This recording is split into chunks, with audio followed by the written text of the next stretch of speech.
Tonight, let us begin with a window. There is rain on the glass, the small, patient kind that does not need thunder to announce itself. It taps and gathers and slides downward in winding threads. A street lamp turns each bead silver for a moment before it disappears. Indoors, the room is warm. The weather seems politely contained on the other side of the pane, as if the whole event belongs to this neighborhood, this roof, this evening. That is usually how rain feels. Local, immediate, born from the gray cloud hanging over the houses, the trees, the dark outline of the hill. We look up, see a low ceiling of weather, and assume the story begins there. Water falls from the sky because a cloud is above us, and the cloud is above us because that is where clouds happen to be. It is a tidy explanation, and for ordinary life it works perfectly well. But the atmosphere is rarely so provincial. Very often, the rain at a single window is the last visible step in a journey that began far away over open water. Before it became a drop on the glass, before it thickened into cloud, before anyone checked a forecast or opened an umbrella.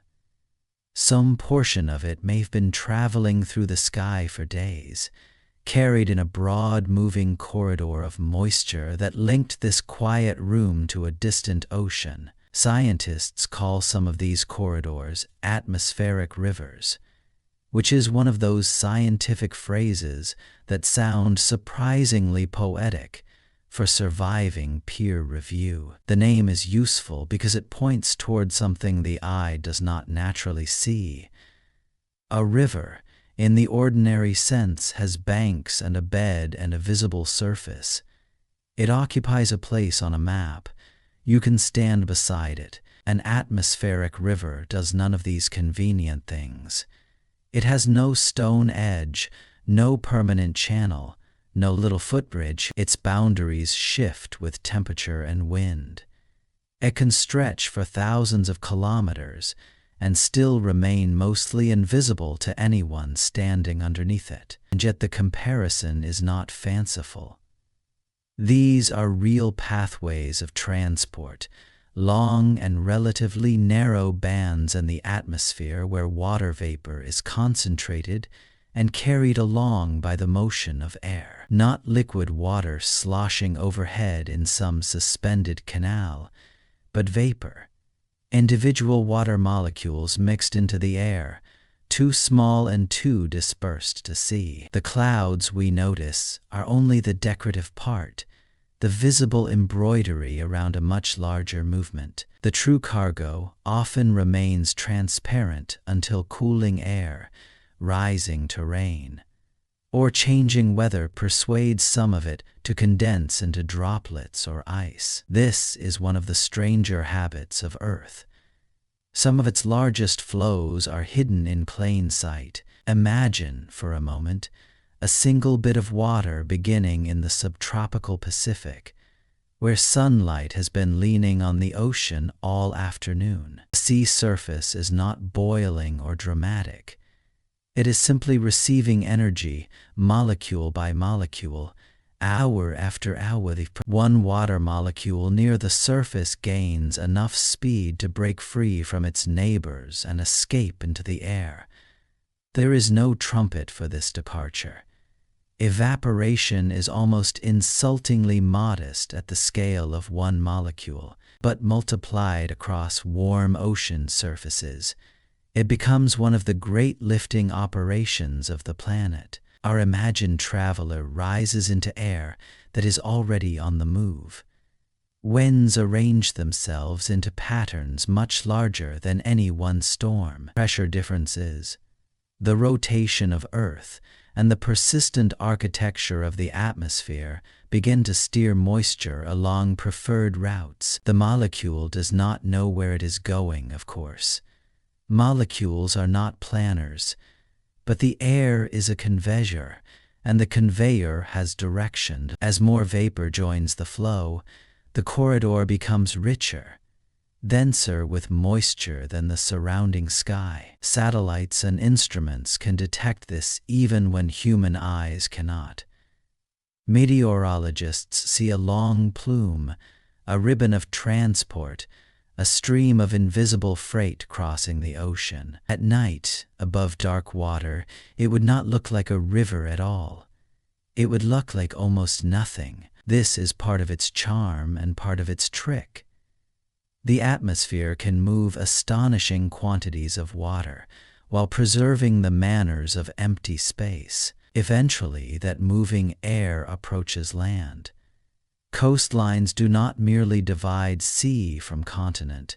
They interrupt one system and begin another. The weather near shore starts sorting the vapor's future. Some moisture remains aloft. Some gathers into cloud. Some is nudged upward, cools, condenses, and becomes what we finally recognize as weather in the old familiar sense. Rain on roofs, dark pavement, wet leaves, gutters clearing their throats. Now the drop reaches the window by the time it arrives and feels intimate. It belongs to the room's silence and the lamp's reflection, and perhaps a person half asleep under a blanket. Yet its history is spacious. It carries a memory of open ocean, of sunlight translated into motion, of winds acting like patient couriers. The remarkable thing is not only that water falls from above, it is that so much of what feels nearby has been organized from far away. This is why the phrase rivers and the sky is more than a pretty headline. It changes the scale of an ordinary evening. The rain at your window is not just a local inconvenience or comfort sound. It may be the visible edge of a planetary delivery system. A distant patch of sea, warmed days earlier, may be participating in the sound you hear now. The sky is not an empty gap between places.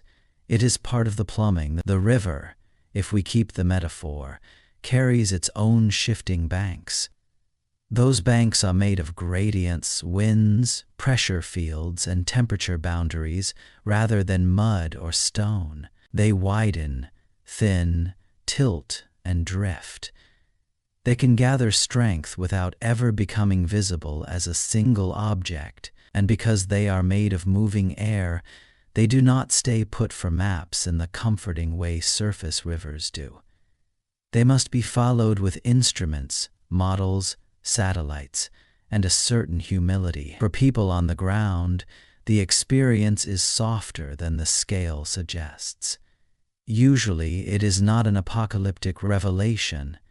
It is just weather, a wet commute, a shining sidewalk, the smell of soil waking up, reservoirs being quietly replenished, snow beginning somewhere higher up in the dark. Ordinary landscapes depend on these airborne deliveries far more than they advertise. Fields, forests, rivers, and cities may all be waiting on moisture that traveled overhead before anyone noticed it existed. So the room remains sheltered. The glass holds. The rain continues its small, steady tapping, but above the house, above the street, above the reach of porch lights and chimneys, a much larger current is passing in silence. It has no visible banks, no tourist trail, no permanent name painted on a sign. It is simply there, moving water across the world. And if we want to understand what is truly arriving at the window, we have to look past the falling drop to the invisible water that existed before the cloud. The rain at the window has a hidden prequel.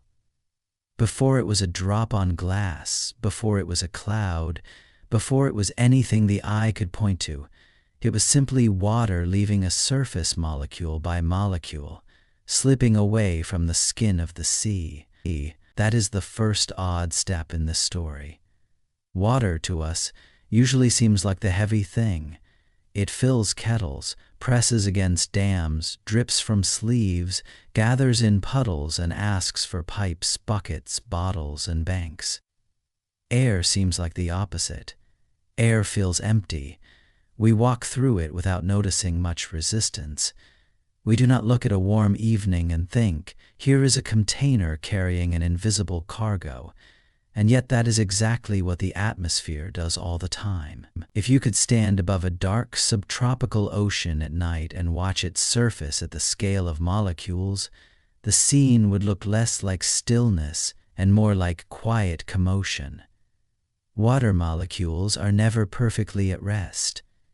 They jostle, rotate, pull on one another, and trade little packets of energy in a constant microscopic crowd. Most remain bound to their neighbors, but some, now and then, move fast enough to break free.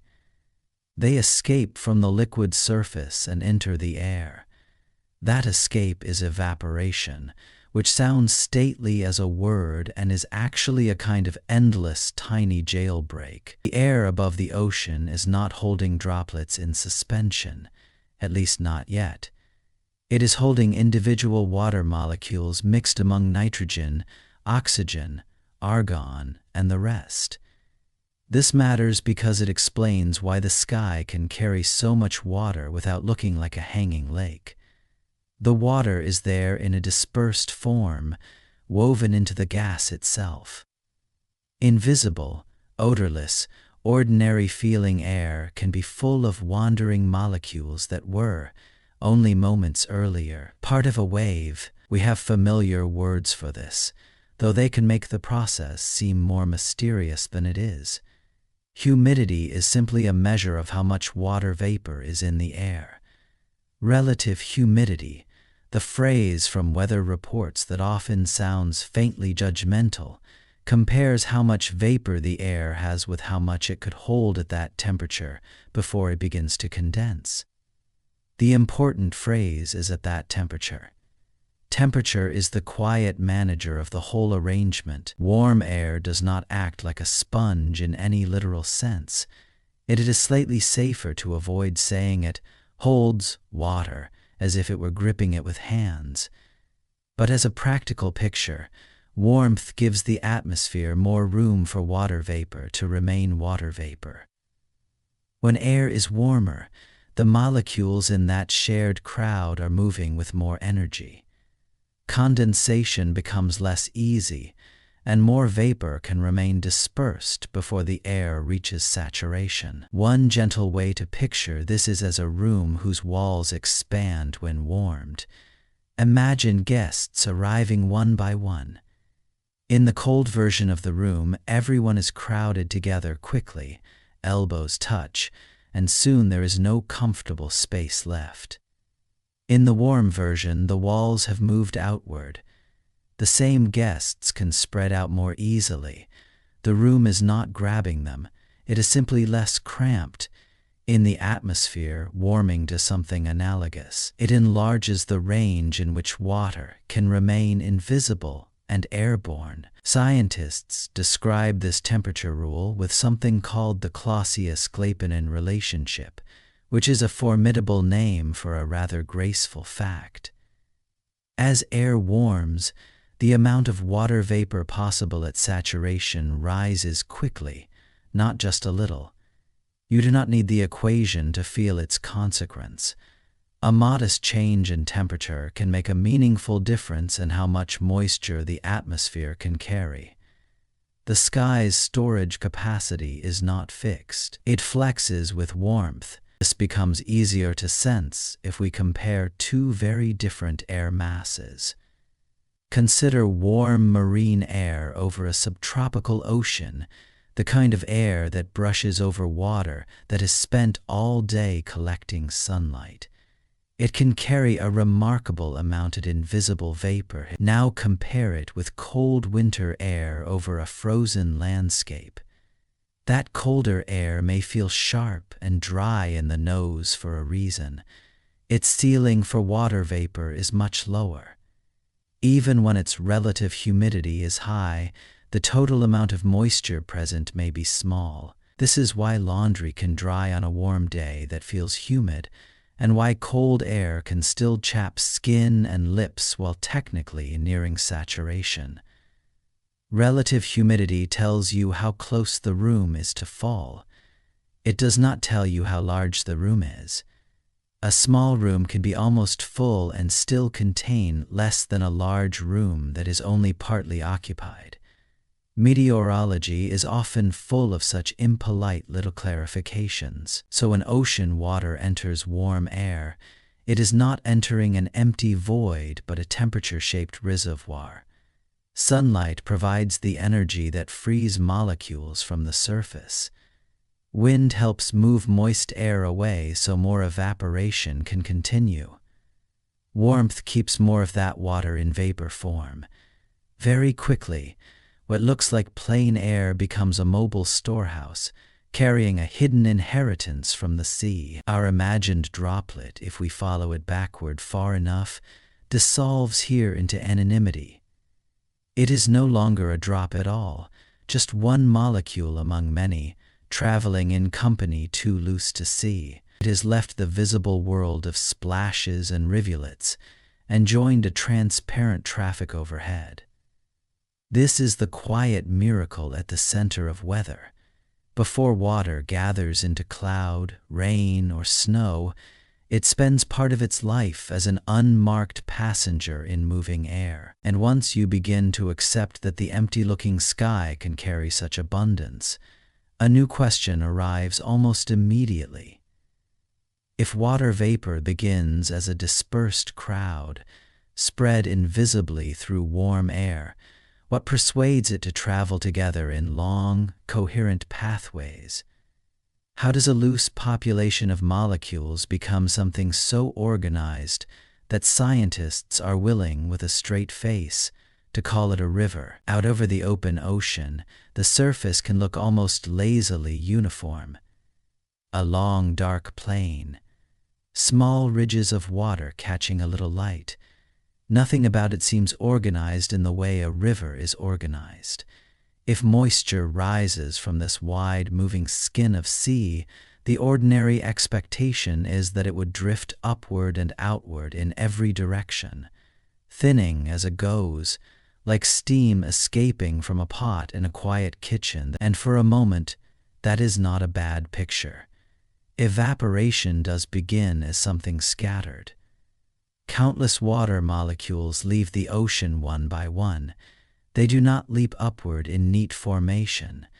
They slip into the air wherever sunlight has warmed the surface, wherever the wind roughens the sea, wherever dry air passing overhead can accept a little more vapor.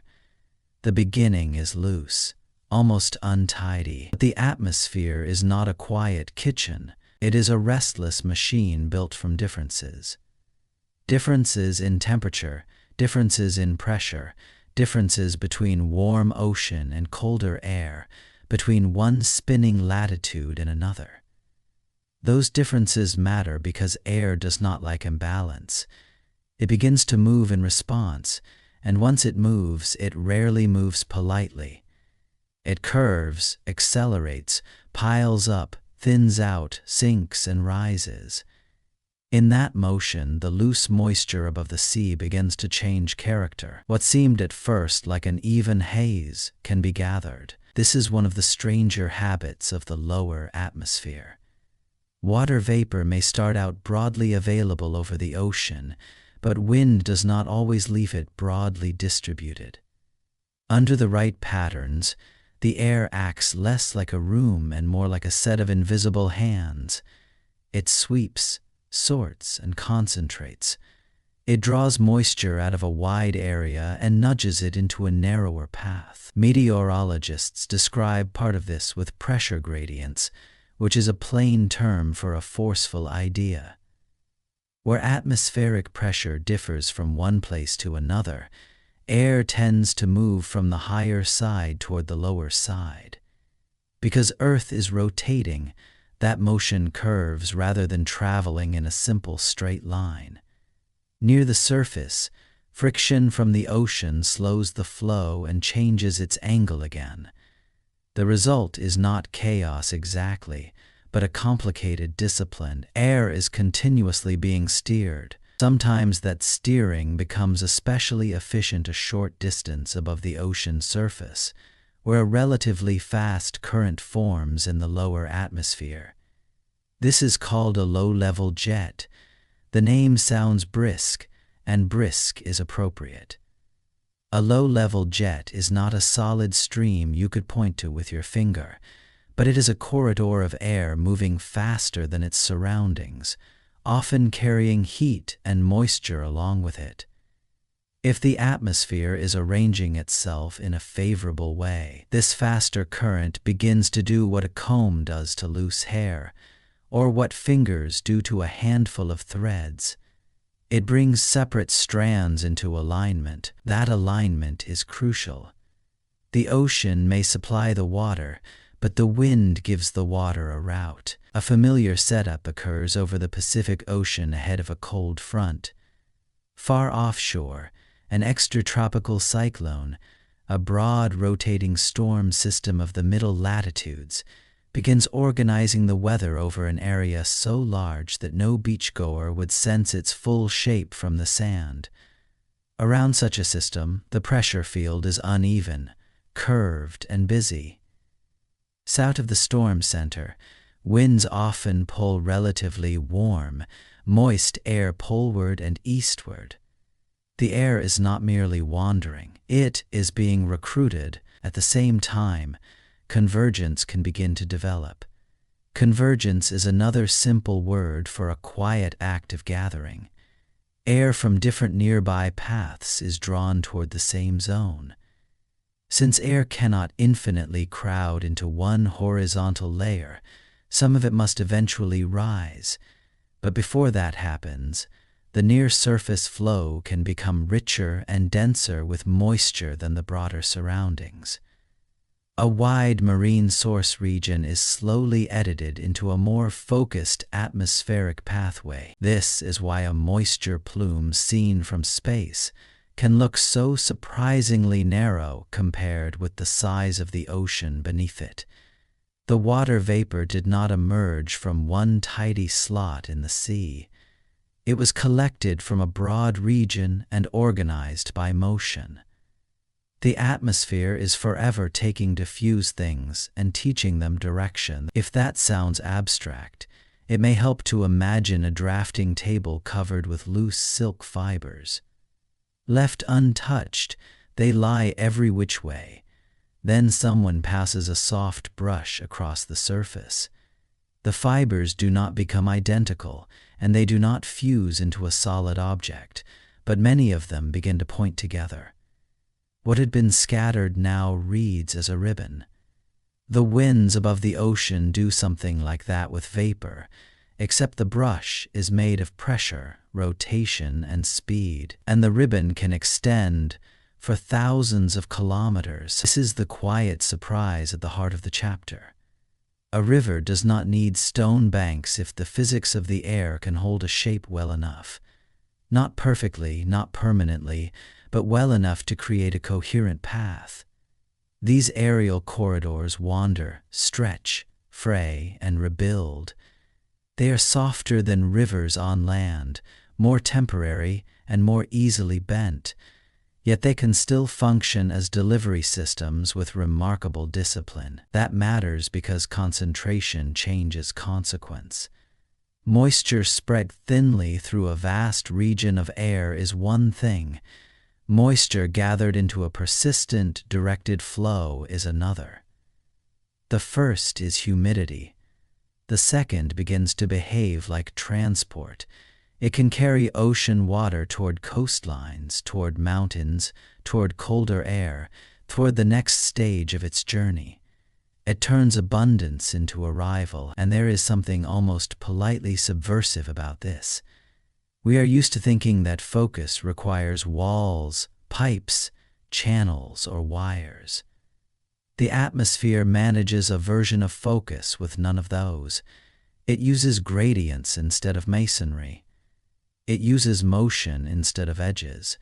It creates pathways that are real enough to feed rivers, snowpacks, forests, and reservoirs, even though nothing visible marks their boundaries for the naked eye. So above the dark Pacific, the river is learning how to travel. It has not yet revealed its full scale.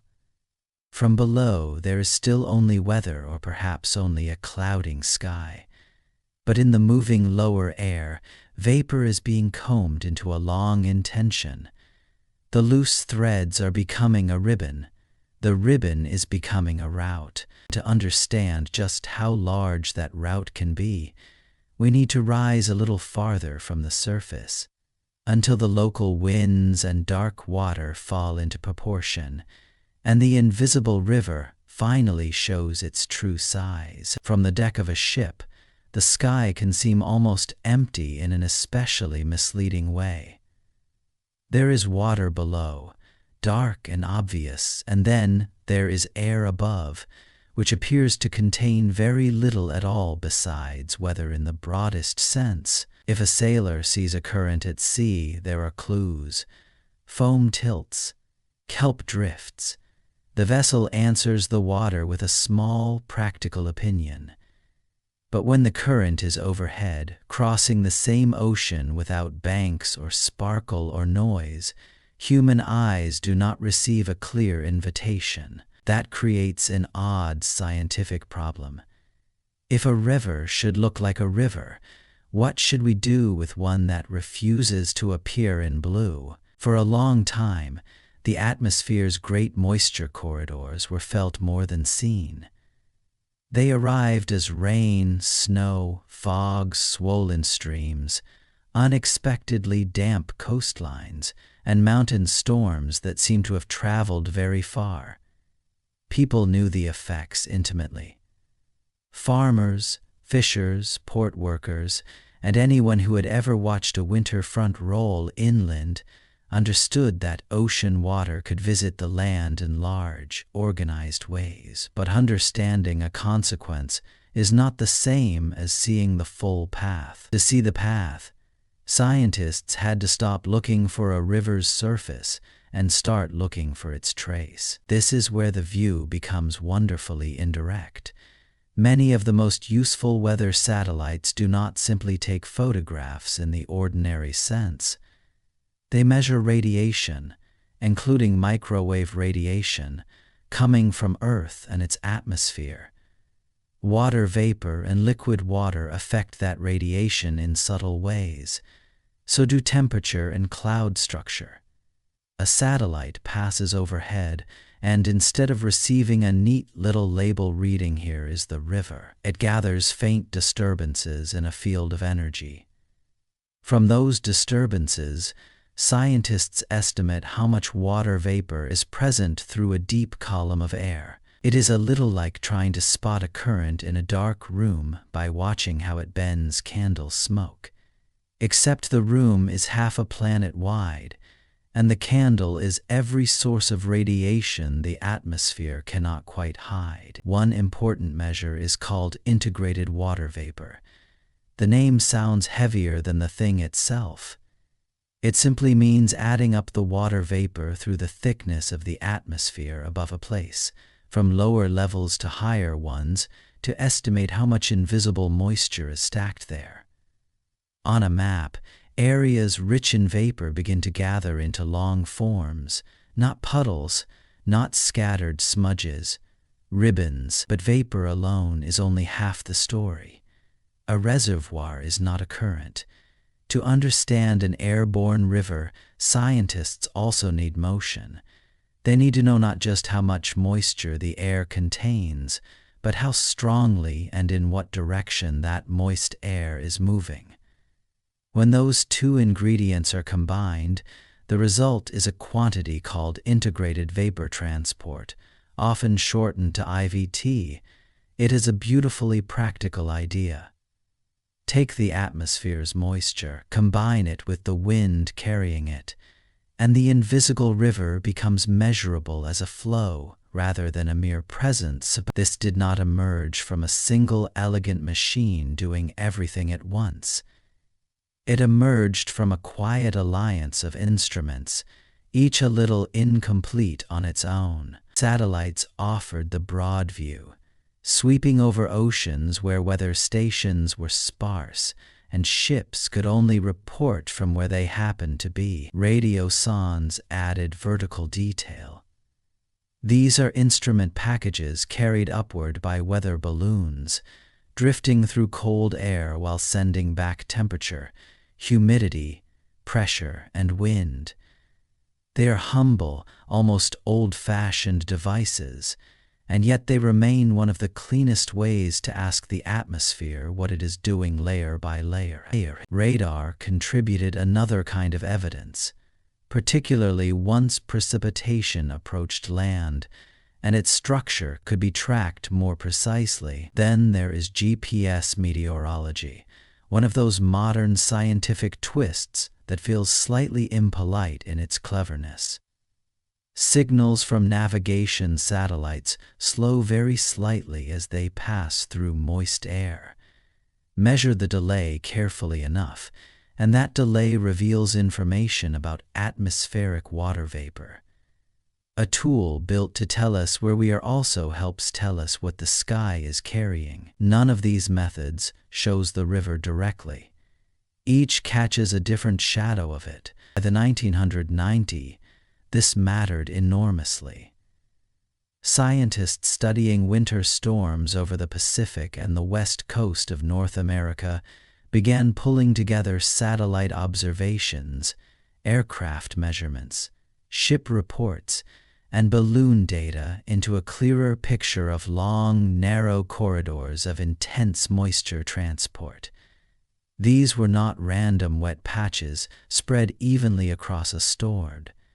They were concentrated conveyor belts, and they helped explain why certain storms delivered such organized surges of rain and snow. Research groups, including work associated with meteorologists such as Marty Ralph and colleagues, helped formalize this picture. The phrase atmospheric river gained traction because it described something the data were finally making visible, not just humid weather but structure, length, direction, coherence, a shape large enough to cross an ocean, yet delicate enough to disappear if the winds relaxed or shifted. Later, classification tools refined the idea further. Instead of treating every event as either present or absent, scientists began rating these moisture corridors by strength and duration, balancing beneficial water supply against flood risk. That is a very grown-up kind of scientific progress. First you discover the creature, then you realize it has moods, sizes, seasons, and consequences. Finally, you try to speak about it without either exaggerating or minimizing what it can do. The strange beauty of this story is that the phenomenon itself is ancient beyond counting. Ocean water has traveled through the sky for as long as there have been oceans, winds, and a planet cool enough for clouds. What changed was legibility. Instruments taught human beings how to read an old sentence written in a difficult hand, and once that sentence became readable, the maps changed character. A dark weather display that might once have looked like a collection of fronts and cloud masses could suddenly reveal a pale, stretched band of transport arcing toward a coast. Not a painted river exactly, more like a luminous seam in the atmosphere, a moving stitch between sea and land. That is the quiet triumph of remote sensing. It allows something too large, too transparent, and too distributed for ordinary sight to step forward just enough to be known. The airborne river does not become less strange when measured. If anything, it becomes stranger, because numbers confirm that the faint ribbon is real. And now that the ribbon can be seen, at least on the dark, patient maps of instruments, the next question becomes irresistible. If this current is truly a river in the sky, how much water is it actually carrying? If you look at a weather mat long enough, there comes a moment when the eye stops seeing clouds as decoration and begins seeing traffic. A pale ribbon stretches across the ocean, bends a little, narrows, thickens, and keeps going. It does not look heavy. It does not look muscular. It looks, if anything, like a smear of breath on cold glass. And yet this is the chapter where the scale becomes almost impolite. Most of us trust water when it gathers itself into obvious forms. A river in a valley feels persuasive because it has banks, sound, weight, and a habit of carrying branches away. You can point to it. You can fall into it. You can build a bridge over it and call the structure an achievement. Vapor does not offer the same courtesy. Vapor slips into language as something vague. It is steam from a kettle, fog over a field, a patch of air that seems to have misplaced its edges. So the ordinary expectation is simple enough. Surely this airy thing cannot rival a true river. Surely something nearly invisible must also be small. The trouble is that the atmosphere is very good at making enormous quantities of matter feel insubstantial. If water is spread through a moving corridor of air that is hundreds of kilometers wide, several kilometers deep, and thousands of kilometers long, our senses are badly equipped to judge it. We are excellent at noticing a wet sleeve. We are not especially gifted at noticing a continent-scale conveyor made of damp wind. This is why scientists use measurements that sound a little technical at first, because ordinary intuition is not up to the task. One of those measurements is integrated water vapor. That tells us how much water vapor is present in a column atmosphere of a given place. If you could gather all the vapor in that column and condense it, how much liquid water would you have? That is a useful number, but it is still a still photograph. It tells you how much moisture is there, not how forcefully it is traveling. For movement, scientists care about integrated vapor transport. This adds the wind to the moisture. It asks not only how much water is in the air, but how fast that moist air is being carried along. A hallway full of people standing still is one thing. The same hallway with everyone briskly heading in the same direction is another. Integrated vapor transport is the difference between moisture merely existing overhead and moisture being shipped somewhere with purpose. That distinction matters because an atmospheric river is not just a humid region. It is organized movement. It is a corridor in which water vapor is being moved efficiently across long distances. The air is doing the hauling. When researchers compare a strong atmospheric river to a famous river on land, they are being careful, or at least they should be.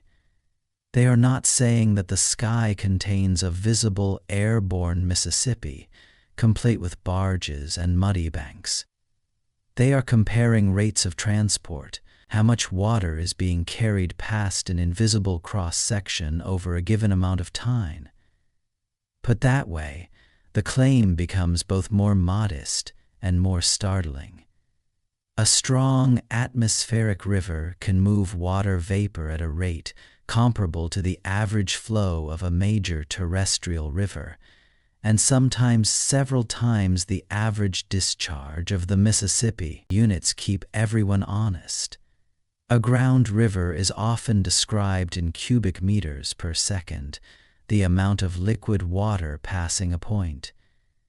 Atmospheric transport begins with vapor spread through air, so the accounting is less intuitive. Scientists combine moisture content with wind speed across the depth and width of the corridor to estimate how much water is being transported.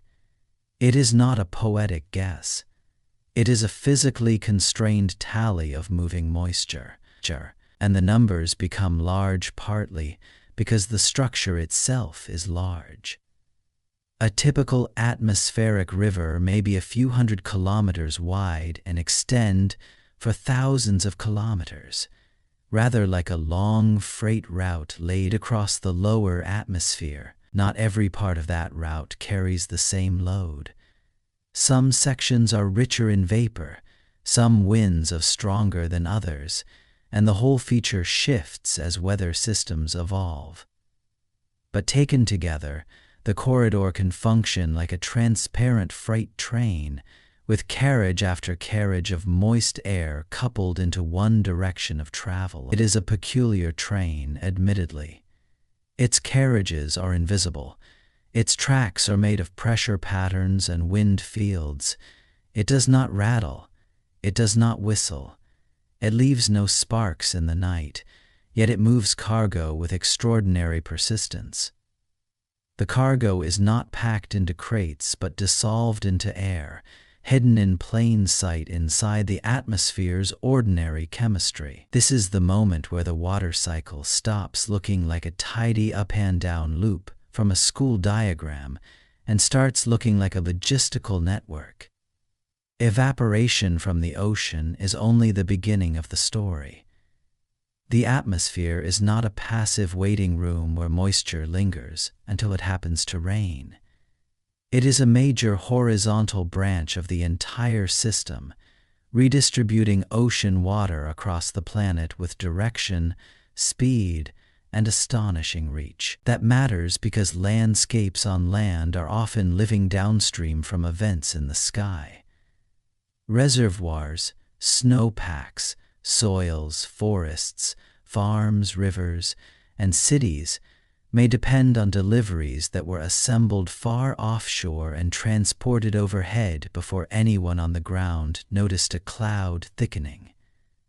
The bookkeeping of water, in other words, cannot be done only on the ground. A continent's future rain may already be in motion above the ocean, booked on a route no human engineer designed, and still, for all this scale, the experience beneath such a corridor can remain deceptively gentle. A person stepping outside may feel cool air, a faint dampness, a smell of approaching rain. Nothing in the sensation announces that an immense transfer is underway. Vastness, in the atmosphere, often arrives disguised as ordinary weather. It can pass above a coastline with the manners of a quiet guest, while carrying a cargo train's worth of consequence. There is something almost comical about that mismatch. We tend to reserve awe for what looks heavy. Granite cliffs cooperate. Flooded rivers do not hide their intentions, but a moving river in the sky can outweigh our expectations while scarcely troubling the eye. It is one of the atmosphere's favorite tricks, to do large work softly. So now the hidden object is no longer just a ribbon on a satellite image. It has weight in the accounting, scale in the numbers, and direction in the wind. It is a river not because it looks like one, but because it transports water in a coherent flow across immense distance. Sooner or later, though, every freight route meets geography. The invisible cargo cannot travel forever without encountering something less negotiable than open air. Ahead lies the first solid obstacle, where the long airborne delivery begins to change its form. By the time the invisible current reaches land, the coast is no longer a line on a map. It becomes a wall of dark hills, folded ridges, and higher stone waiting farther inland. From the sea, the air has been moving freely, with room to slide and spread. Then the ground begins to rise, and the sky loses some of that freedom. We usually imagine mountains as passive things in weather.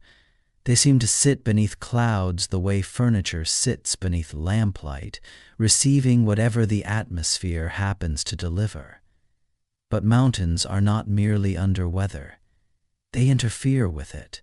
They lean into moving air and quietly change its fate. When a broad stream of moist air meets rising terrain, it has only a few options.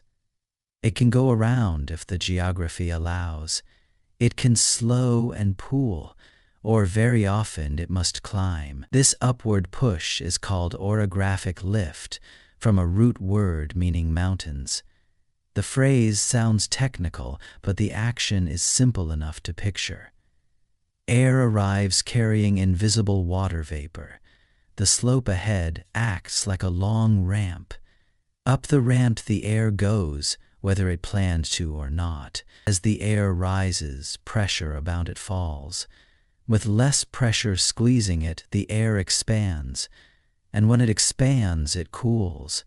No mountain has to be especially cold to make this happen. The cooling comes from the climb itself, from the ordinary physics of rising into thinner air. Meteorologists call this adiabatic cooling, which is a stern little phrase for a very gentle process. The air is not struck or frozen. It simply stretches as it ascends, and in stretching, it loses warmth. That cooling matters because the vapor the air had been carrying so quietly over the ocean cannot remain quite so invisible anymore. Tiny droplets begin to form around microscopic particles. Sea salt, dust, soot, fragments of life too small to notice one by one. A cloud appears not because water suddenly arrives, but because water that was already there changes its arrangement. The hidden cargo becomes visible. At first this can be subtle. A gray thickening along the slope, a soft veil crossing the ridge, then the process builds on itself. As vapor condenses into droplets, it releases latent heat, a small stored warmth that had been tucked inside the vapor state. That released heat slightly offsets the cooling and helps shape the cloud structure, allowing the rising air to keep doing its quiet work instead of collapsing immediately into stillness. The mountain squeezes. The air responds. Cloud becomes rain or snow higher up, and the current that was once a smooth overhead passage begins to touch the world. California offers a very good stage for this drama because the script is written twice. A winter moisture plume arrives from the Pacific and encounters the coast ranges first, those lower mountains running roughly parallel to the shore. Some waterfalls there on oak woodlands, chaparral, eucalyptus, roads darken to nearly black. The air, now altered but still moving, continues inland across valleys and then meets the Sierra Nevada, a much more serious ascent. There the lifting intensifies, clouds deepen. Rain thickens on the western slopes, and above certain elevations the same current settles out as snow. This is one of the quiet powers of topography. The sky may carry water across half an ocean, but land decides where the delivery is signed for. Two places can sit under the same broad weather system and receive very different outcomes simply because one lies on the windward side of a slope and the other does not. Windward means facing the incoming flow. It is the receiving side, the side where air is nudged upward and asked to give something back. On the far side lies the rain shadow. After air has climbed, cooled, condensed, and shed part of its moisture, it crosses the crest and begins to descend. As it sinks, pressure increases, the air compresses, and it warms again. Warmer descending air is less eager to produce cloud and precipitation, so the leeward side of a mountain can turn surprisingly dry. A ridge, then, does not merely separate elevations. It can separate climates. On one flank, dripping branches, streams quickening in gullies, snow stacking in quiet layers. On the other, clearer air, sparser vegetation, open ground that seems to have been missed by the same sky. This is why a mountain can be imagined as a careful hand wringing a long, damp cloth. The cloth is the moving atmosphere. The water was always in it, distributed invisibly through the fibers. The squeeze does not create the moisture. It gathers and releases it, not all at once and not completely, but enough to turn an airborne flow into weather with a postal address. And the consequences are larger than the moment of rain itself. Reservoirs begin with these upward nudges. Snowpacks begin with them too. Forest types, river timing, soil moisture, flood risk, and summer water supply all depend in part on where the lifting happened and how cold the mountain air became along the way. A civilization downstream may speak mostly of dams, canals, taps, and drought rules, but high above those systems, the first practical decision was made by stone standing in the path of wind, that the landing of all this planetary physics is intimate. It is the sound of drops on needles and leaves. It is water ticking from a roof edge in the dark. It is mist moving through cypress. It is snow settling on granite so softly that the mountain seems to be listening to itself. The invisible river has not ended. It has simply changed from transport to arrival, from corridor to contact, from a moving idea in the sky to thousands of small touches on bark, soil, window glass, and sleeping towns. And even here, not all of it stays at the surface. Some of what the mountain coaxes from the air will rush away in creeks by morning. Some will pause, sink, and disappear into the ground, beginning a much slower part of the story. By the time the storm has climbed into colder air, the river above has changed its handwriting. At the window, rain sounds temporary. It taps, streams, and then, after a while, it stops. Most of us naturally imagine that the business is finished. The clouds move on. The gutters empty. The road darkens and then begins to dry. Water, in this everyday version of events, is something that arrives, does its brief work, and leaves.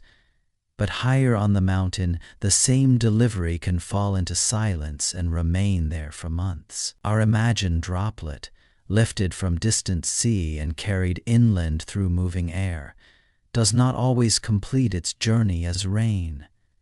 Above a certain height, in a colder band of the landscape, it settles into snow, not dramatic movie snow necessarily. Often it is simply one more layer added to a pale surface already holding many storms. The sky rushes overhead. The wind rearranges a cornice, a branch bows under fresh weight, and the water becomes still. This is one of the gentlest and most important tricks in the whole system. A storm that seems fleeting at low elevation can become storage at high elevation. The atmosphere, having transported water sideways across great distance, hands it to the mountains, and the mountains do not spend it all at once. Snowpack is not just scenery. It is a seasonal reservoir made from cold and timing. Each storm writes a thin entry into it, a little here, a little there. A dry interval, another layer, wind-packed crust, powder, wet snow, refrozen grains. By late winter, a mountain basin may contain an entire stacked history of the season above it, preserved in white pages. Hydrologists have a practical phrase for the value hidden inside that white depth. They call it snow water equivalent, often shortened to SWE. The idea is simple and wonderfully unsentimental.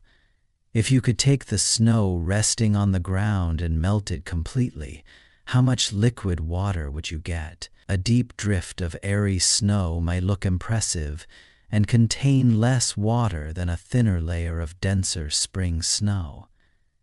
So the mountain cannot be judged by appearance alone.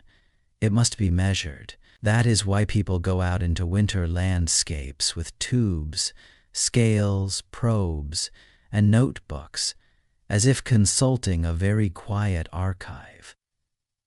In the Sierra Nevada, Snow surveys became a serious ritual because so much of California depends on water that arrives in winter and is needed much later. Surveyors traveled into the mountains, sometimes on skis or snowshoes, and sampled the pack at established courses year after year.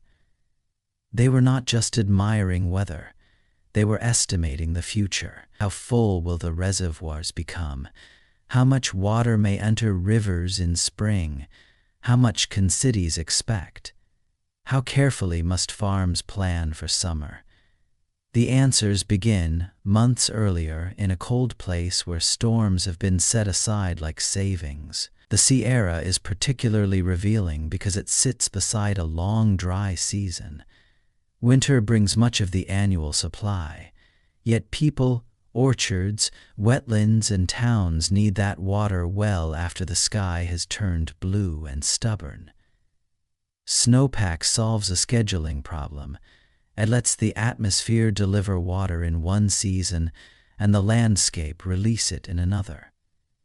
In that sense, the mountains act less like a wall than like a bank with an unusually beautiful facade. Still, it is not a frozen tank with a valve. Snow is porous, delicate, and highly sensitive to energy. It brightens the landscape because it reflects a large share of incoming sunlight, a property known as albedo. Fresh snow, especially, is good at sending light back upward. That reflectivity helps preserve the pack, slowing the pace at which the season's savings are spent. But snow darkens as it ages, compacts, gathers dust, or absorbs warmth from milder air and longer days. Then the accounting changes. What matters is not only how much snow fell, but when it melts. A slow release can feed streams steadily, recharge soils, and extend river flow into the thirsty months. A rapid melt can hurry water downslope before ecosystems, reservoirs, and human systems are ready to make the best use of it.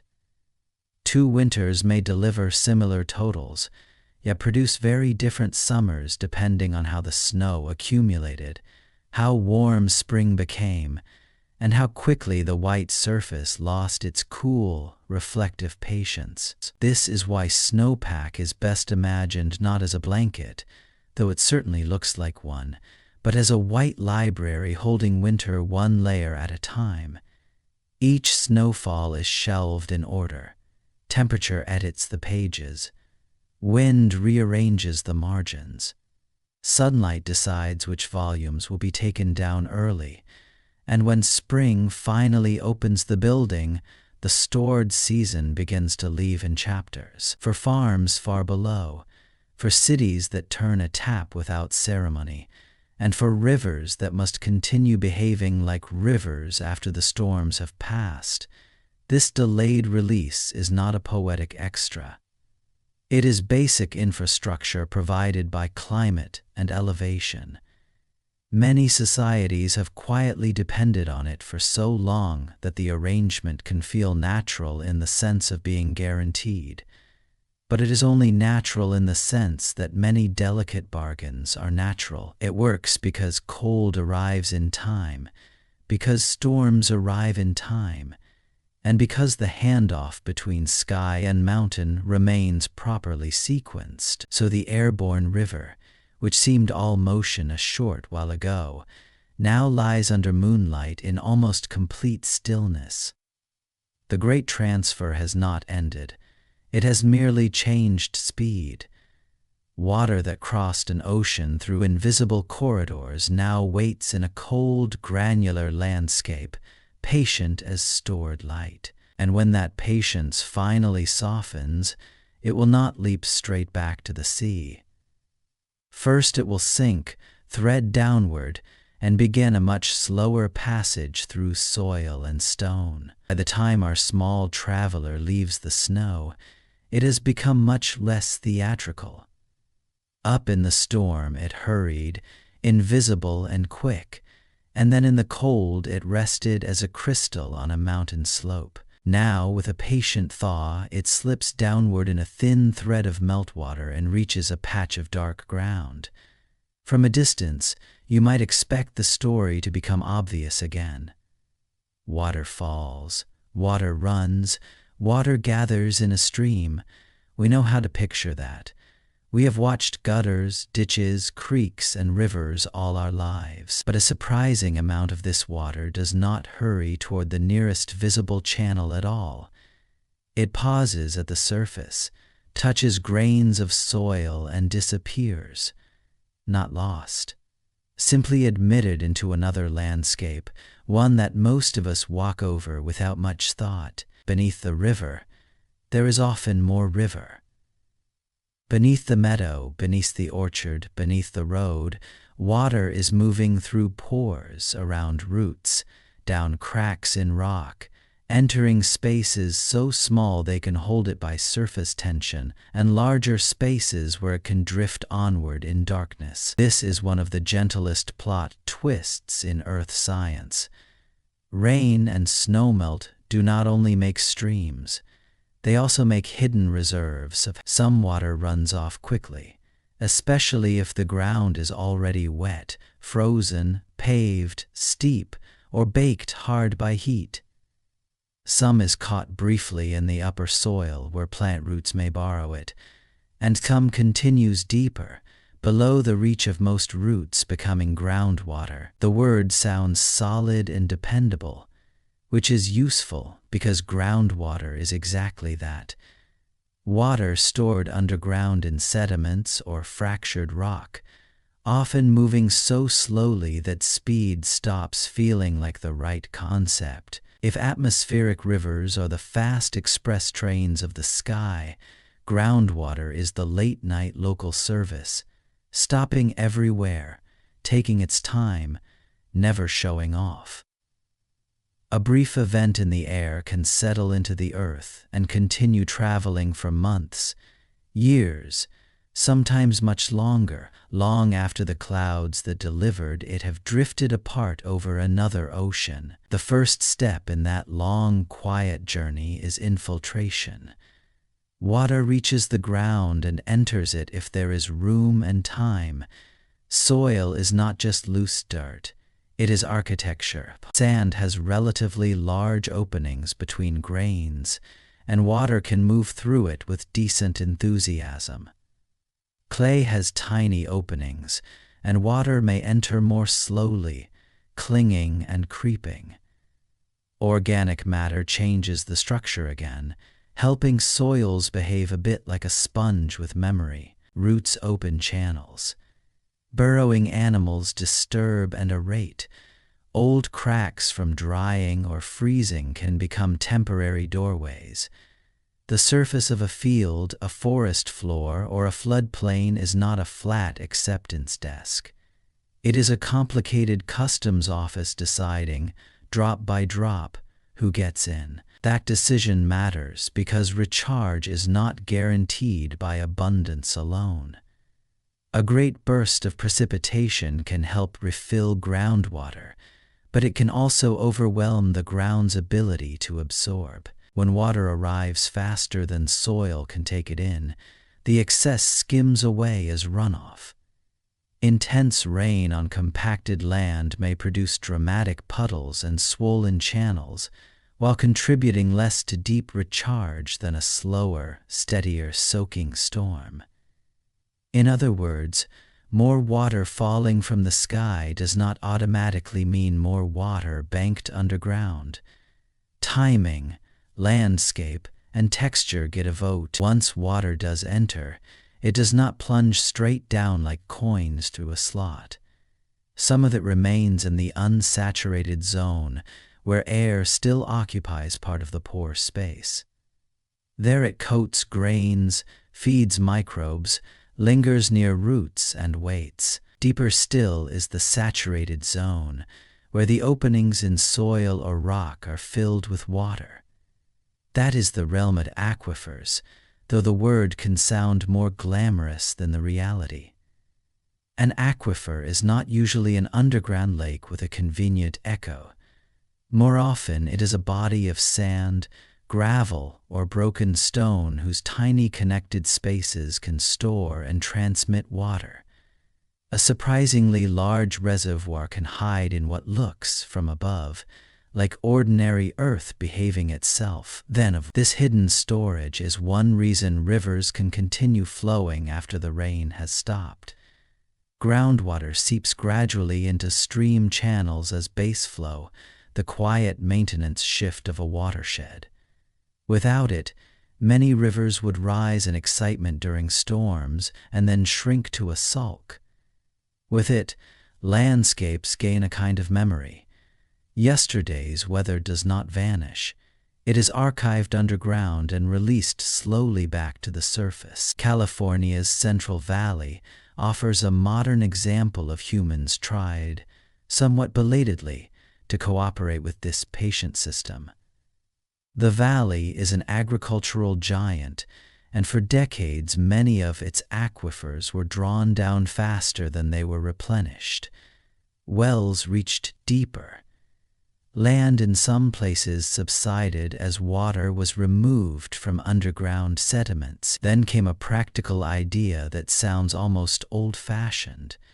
When wet years bring abundant river water, spread some of it intentionally across fields, basins, or recharge areas, and let it soak in. This is often called managed aquifer recharge. Instead of treating floodwater only as a nuisance to rush away, the landscape is invited to keep part of it for later. It is not magic, and it is not universally possible. Water quality matters, soil type matters, crop tolerance matters, infrastructure matters. A field planted with one crop may welcome winter flooding, another may object strongly. Some soils drink eagerly, others behave like ceramic plates, but the principle is elegant.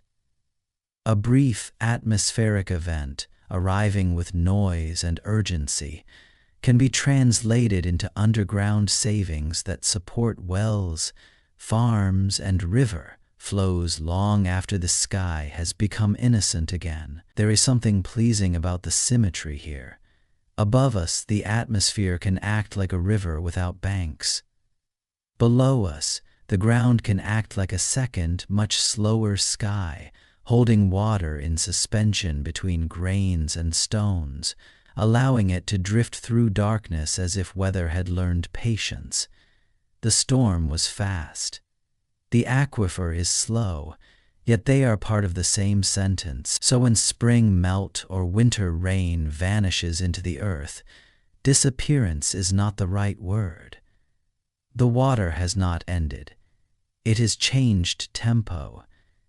It has moved from the bright world of clouds and channels into a dimmer system of pores, fractures, roots, and pressure, where motion continues at a near geological calm. In time, some of that water will emerge again in a spring, a seep, a cold stream, or a well bucket lifted at dawn.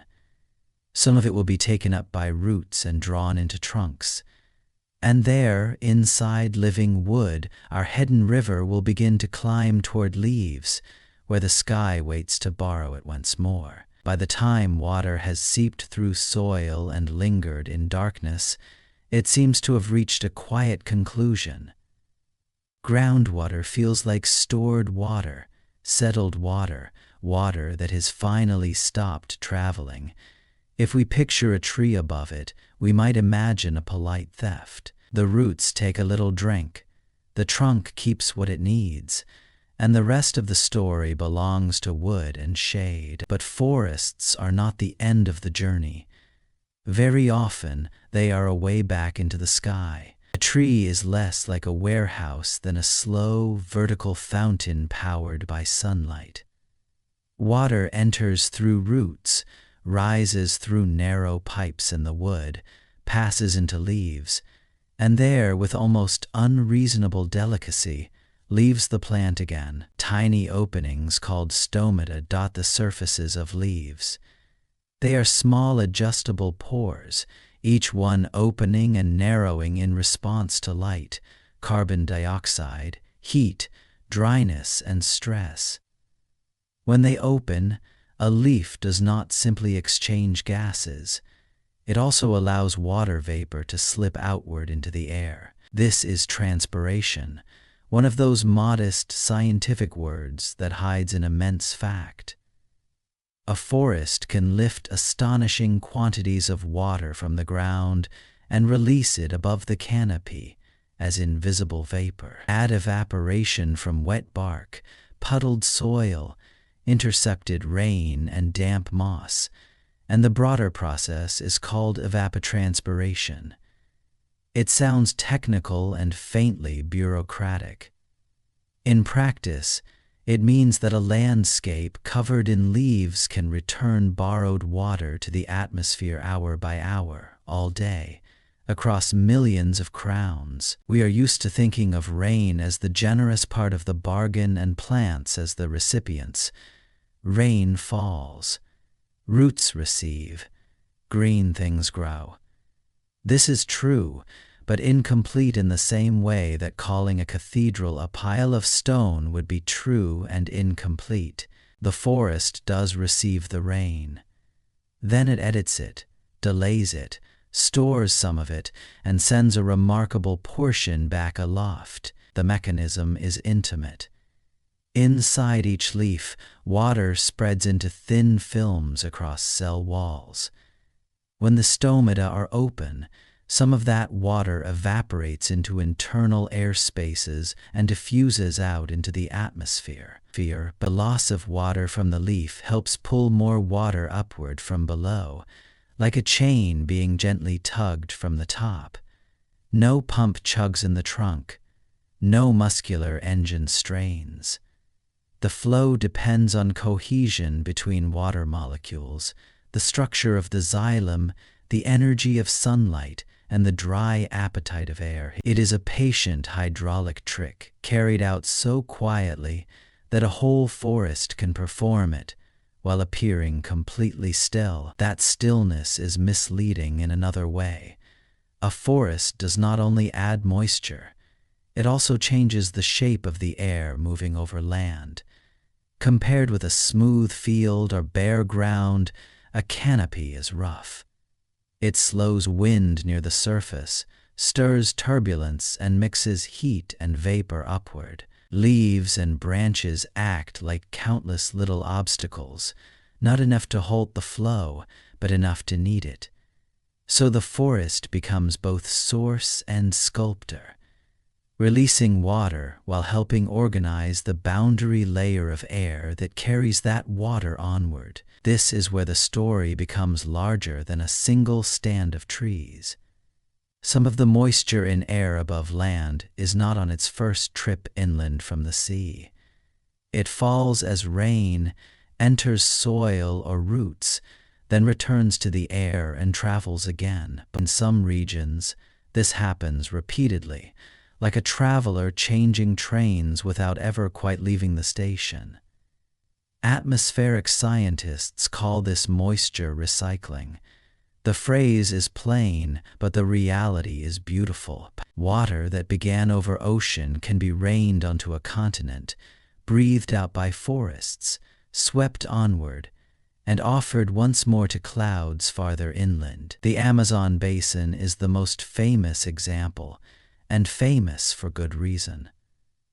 Moisture enters from the Atlantic, moves westward across the basin, rains out in part, and is then resupplied by vast expanses of vegetation.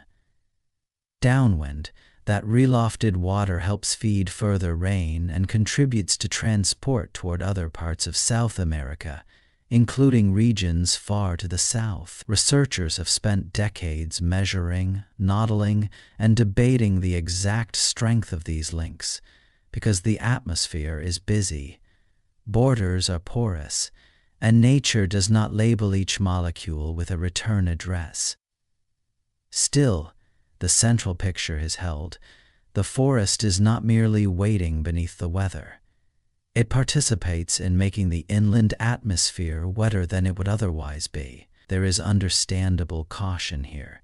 It would be too simple and not quite right to say that forests simply manufacture rain wherever they stand. Rainfall depends on ocean conditions, large-scale circulation, topography, season, aerosols, and many layers of atmospheric physics acting at once. Scientists are careful because the system is complicated and because large claims about biotic control can outrun the evidence. But caution does not cancel the main insight. It sharpens it. Forests do not command the sky like stage magicians. They influence it as living surfaces embedded in a larger machine, returning moisture, altering energy exchange, roughening the air, and making some downwind rains more likely than a bare landscape would. There is something comforting in that modesty. The forest is powerful, but not theatrical.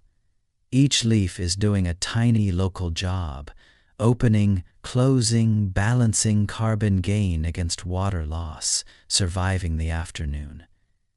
Yet taken together, those private decisions create a continental effect.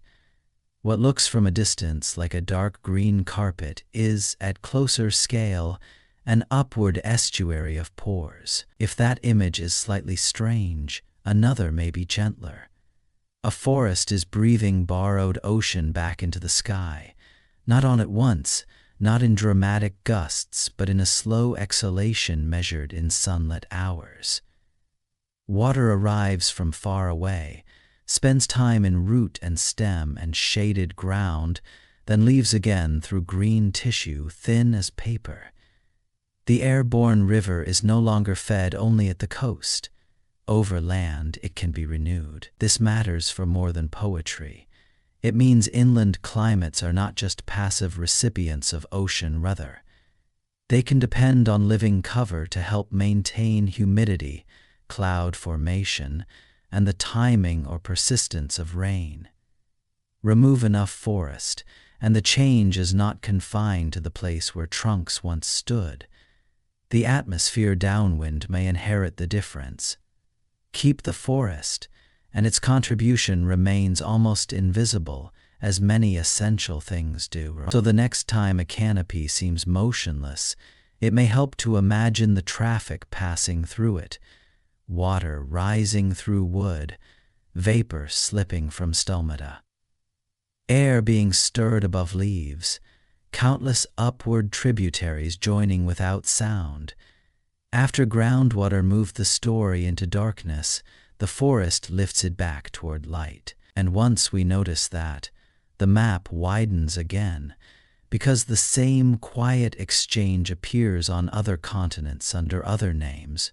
In other seasons, wherever land, plants, and moving air learn to pass water onward. By now, it may be tempting to imagine these skyborne rivers as a regional habit, a specialty of one dramatic coastline. We hear often about California, about the Pacific, about winter storms arriving from a dark open sea. And so the mind does what minds politely do. It files the phenomenon away. Interesting, yes. Important, perhaps, but local. A weather custom for the western edge of North America. The quieter truth is that the planet is full of waiting shorelines, wherever broad oceans face mountain walls, cool continents, or storm tracks that can gather and aim long bands of moisture toward land. The same architecture tends to appear. Not always with the same name in everyday conversation, and not always with the same mood. But the structure is there.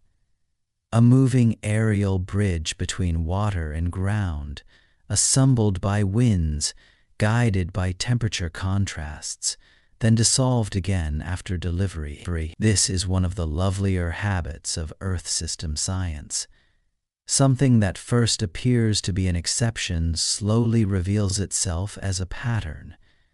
The sky keeps repeating a design, then adjusting it for local taste. Western Europe, for instance, lies downwind of the Atlantic.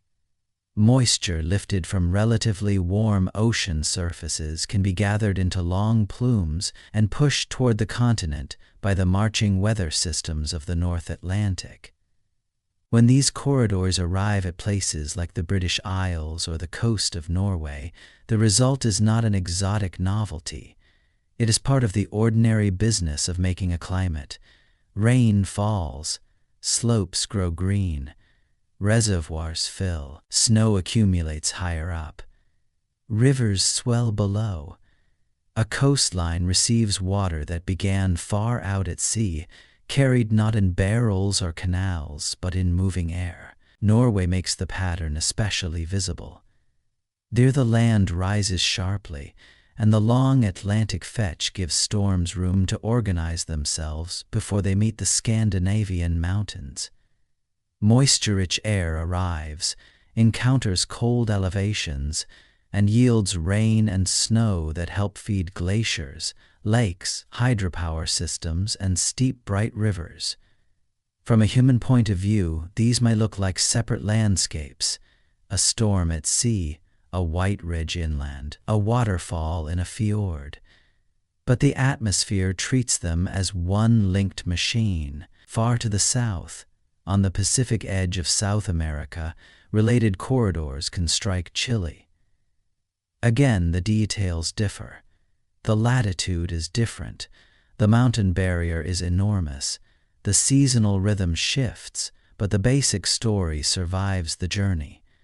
Moisture is carried across ocean distance, concentrated into a narrow current, and delivered to a long, thin margin of land where geography decides what happens next. In central Chile, these events can matter for water supply, snowpack in the Andes, agriculture, and the delicate arithmetic of dry years and wet years. The same invisible transport that can seem generous in one season may feel painfully absent in another. That is one reason these airborne rivers are so interesting. They are global in mechanism and local in personality. Southern Africa sees versions of the pattern. So do parts of Australia and New Zealand. The island of New Zealand, set in the path of vigorous southern hemisphere westerlies, often receive moisture from long ocean tracks that can be focused toward mountainous terrain. There, too, the bridge from sea to land becomes visible only at the moment of giving. Cloud thickening, rain beginning, rivers responding, snow settling into higher country. Before that, the flow is mostly a hidden arrangement of wind and vapor, a road with no pavement. Even Antarctica, which many people picture as a sealed white world apart from weather, can receive these moisture intrusions. This may be one of the strangest examples because it disrupts our tidy mental filing system. Surely the coldest continent is just a place where snow already exists, not a place that needs delivery. But Antarctic snow has to come from somewhere, and some of it arrives through episodic plumes that transport moisture southward over remarkable distances. When such events reach the ice sheet, they can contribute snowfall, alter surface conditions, and briefly connect faraway ocean air to the most austere landscape on Earth. It is a gentle reminder that isolation is often an illusion created by maps. The atmosphere is less respectful of our categories: tropical, temperate, polar, island, continent, ice sheet. It moves water among them with a kind of patient opportunism, where changes from region to region is not the existence of the bridge, but its geometry. Storm tracks migrate with the seasons. Belts of wind shift north and south. Ocean temperatures and coastline shape where moisture is gathered and how it is aimed. Some corridors arrive broad and diffuse, others narrow and efficient. Some nourish dependable winter water supplies. Others appear only a few times a year but matter enormously when they do. Some strike high mountains and become snow. Others meet lower coasts and become rain. Some refill aquifers and support ecosystems. Some pass by almost unnoticed except on instruments and weather maps. This is why a global view matters.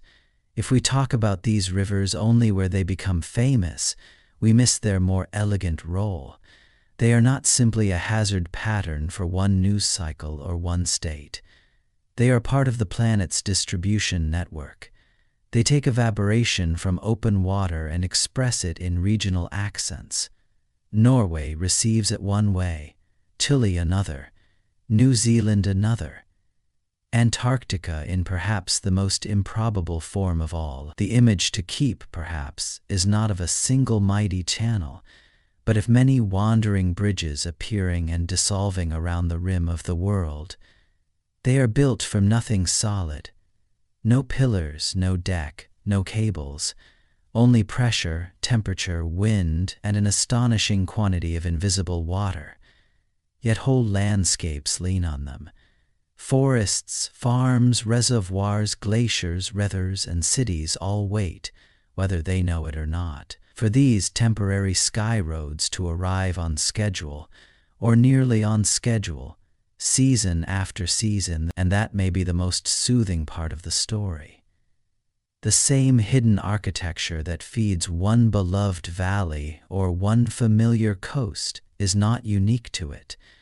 Many shorelines live under related arrangements. Many climates are assembled by the same roaming logic. Across the planet, distant lands are being watered by variations of one idea. In the next part of the journey, that raises a practical question. When a system can be both ordinary and immense, both life-giving and disruptive, how should we think about its balance of help and harm? By this point, the invisible river overhead may sound almost heroic. It carries water across empty ocean, reaches thirsty land, feeds snowpack, refills reservoirs, wakes forests, and keeps whole regions from drying into something harsher. And yet this same kind of arrival can also tear hillsides apart, drown roads, and turn a familiar creek into a brown moving wall. The odd thing is not that nature sometimes helps and sometimes harms. The odd thing is that the difference can be so ordinary. Often it is a matter of timing, angle, temperature, and whether the ground has any room left. People are naturally tempted by simple categories. We like to sort weather into the kind we want and the kind we fear. Rain is good, flood is bad. A storm is either a blessing for farms and cities, or a headline that sends television reporters toward a riverbank in expensive jackets.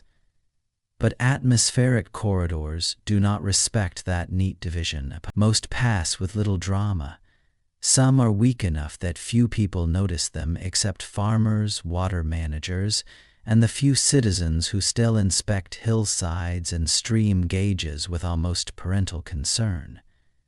They moisten soils, add a little snow, lower fire risk, and move on. The land exhales. Reservoir lines creep upward. A season that had begun to feel brittle becomes more forgiving. Then there are the cases that arrive not as a single gift, but as a long conversation the landscape can no longer keep up with. Duration matters. A brief visit from a moisture-rich storm can be absorbed the way a dry sponge takes in the first pour of water. A day later, the same hills are less accommodating. Another storm comes, and now the sponge is heavy and dripping. Another follows, and the extra water has nowhere polite to go. It runs over the surface, gathers in channels, presses against levees, loosens roots, and finds every ditch, culvert, and low street that human beings once assumed was probably adequate. A useful way to picture it is a faucet over a basin. The faucet itself may not be violent. It may simply run and run. If the basin is mostly empty, the water is welcome. If the basin is already near the rim, even a moderate flow becomes a problem. Landscapes behave in much the same way, though with much finer detail. Soil can store only so much. Snow can hold water for a while, then suddenly surrender it. Streams have room until they do not. And unlike a kitchen basin, a watershed is full of uneven surfaces, hidden pipes, frozen layers, steep slopes, logged patches, paved neighborhoods, and old scars from previous storms. The same atmospheric delivery overhead can meet each of those surfaces differently. Meteorologists look closely at the character of the storm itself. How much moisture is being transported, how long the transport persists, whether the band of strongest flow is aimed straight into a coast or slides by at an angle, whether the storms arrive one after another, never allowing the ground to recover. Freezing level matters too, though it sounds like the sort of term that belongs quietly in a research paper. If the air is cold enough, part of the water is parked in the mountains as snow, stored for later like money placed in a calm bank account. If the freezing level rises, that same mountain may receive rain instead, and rain falling on existing snow can release water quickly into streams that were expecting a slower schedule. This is one reason a moderate event can feel almost medicinal, while a stronger sequence becomes dangerous. Imagine a winter corridor arriving after a dry stretch, with cool air over the mountains and room in the soil below. Some rain falls in valleys, some snow gathers higher up, reservoirs take a measured sip, and by morning the world smells darker and cleaner. The storm has done what many Western landscapes quietly needed to do. Now imagine a different pattern. The ground is already wet from earlier systems. Creeks are full. Slopes are unstable. The next corridor makes landfall in nearly the same place, then another follows before the first water has drained away. None of these ingredients sounds theatrical on its own. Together, they can produce the largest floods of the season. That is why modern forecasters try not to speak as though the name of the phenomenon tells the whole story. An atmospheric river is not automatically a catastrophe, and it is not automatically a blessing. The impact comes from the meeting between sky and surface, between transport and capacity. In the United States, especially along the West Coast, this has led to tools that try to hold both truths at once. One widely used approach ranks events not just by how intense the moisture transport is, but by how long it lasts, balancing likely hazards against likely benefits. That balance matters because a short, modest event can be beneficial, while a long and powerful one may shift toward mostly hazardous consequences. The scale is an attempt to speak about nuance in a culture that often prefers alarm or dismissal. Nuance is not always satisfying. It does not fit neatly on a warning banner, but it is closer to the way landscapes actually experience weather. A river basin remembers what fell last week. A burned hillside remembers last summer. A city remembers how much pavement it poured over its former wetlands. Snow remembers the temperature of the arriving air. When a corridor of vapor approaches shore, it is entering a place with a history, not a blank map. The storm and the landscape are meeting each other midway, each bringing its own conditions to the encounter. There is something quietly humbling in that idea. We often talk as if weather simply acts upon the world below, the way a hand might disturb a tablecloth. But the world below is not passive. It receives, stores, delays, redirects, or amplifies what arrives. That means the dangerous storm is not always the most dramatic-looking one on a satellite loop, And the gentle storm is not always the weakest one in absolute terms. Gentleness can come from fit. Danger can come from repetition. A corridor that would be harmless in 1 week may be costly in the next. The faucet has not changed very much. The basin has. So the calm truth to carry forward is this: the invisible river above us has more than one temperament, and sometimes the temperament is borrowed from the land beneath it. Most of these visits are part of the ordinary maintenance of a continent. A smaller number become destructive because the timing, warmth, angle, and accumulated saturation line up in exactly the wrong way. To understand that is to step slightly out of the old habit of calling storms either good or bad, as if the atmosphere were making moral choices. It is more like a negotiation between moving air and waiting ground, and because people have lived with that negotiation for a very long time, the next question is a human one. Before satellites, scales, and computer models, how did anyone learn when the skyborne river was arriving, and how did they prepare to meet it? Before dawn, a forecast office can feel less like a place of weather drama than a place of quiet listening. The room is dim. Screens glow in blues and greens. Coffee cools beside keyboards. Outside, the parking lot may still be dry. The riverbeds may still be ordinary. Nothing in the local sky appears especially urgent.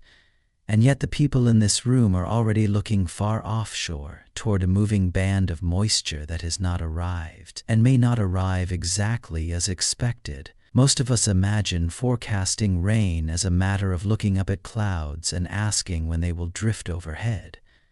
That is a reasonable human instinct. Rain seems local. It lands on your roof, your windshield, your sleeves. But the modern forecast for one wet day on land often begins hundreds or even thousands of kilometers away, over dark open water, where the future storm is still assembling itself in pieces too large and too faint for ordinary sight. This is the odd turn in the story. To predict tomorrow's rain, scientists do not merely watch the sky above the town that may get wet. They try to sample the invisible current upstream while it is still out at sea, before coastlines and mountains and local temperatures complicate the picture. In that sense, forecasting these vapor corridors is a little like standing beside a river with no permanent channel and trying to hear what is happening upstream in the dark. Some of that listening is done from space. Satellites track the shape and movement of cloud bands, measure temperatures, and estimate moisture through broad atmospheric columns. They offer the grand view, the planetary view, the calm authority of distance. On a screen, the Pacific can appear brushed with long, pale streaks and spirals, a moving script of wind and water. But satellites, for all their reach, do not answer every practical question. They can suggest where the corridor is and how it is evolving. Yet important details about its inner structure remain uncertain, so researchers and forecasters add other ears to the system. Ocean buoys measure conditions at the sea surface where heat, wind, and evaporation continue their endless negotiation. Weather balloons rise through layers of air and report back on temperature, humidity, pressure, and wind. Aircraft fly into the broad upstream environment and release slender instruments called dropsondes. These fall through the atmosphere on small parachutes, transmitting a vertical profile as they descend. How moist the air is at different heights, how the winds shift, where the current is deepest, and where it is weaker than the model assumed. The name dropsonde sounds faintly mechanical and a little inelegant, which is fitting. Science often advances through tools that are more useful than glamorous. A dropsonde is not a grand machine, it is a carefully sacrificed messenger. Released over the ocean, it sends back a thin column of truth through a region that would otherwise be inferred from far away. One instrument is only one sample, but a set of them, placed across the flow, can reveal the contour of an airborne river that has no visible banks. This work is sometimes called atmospheric river reconnaissance, or simply AR recon.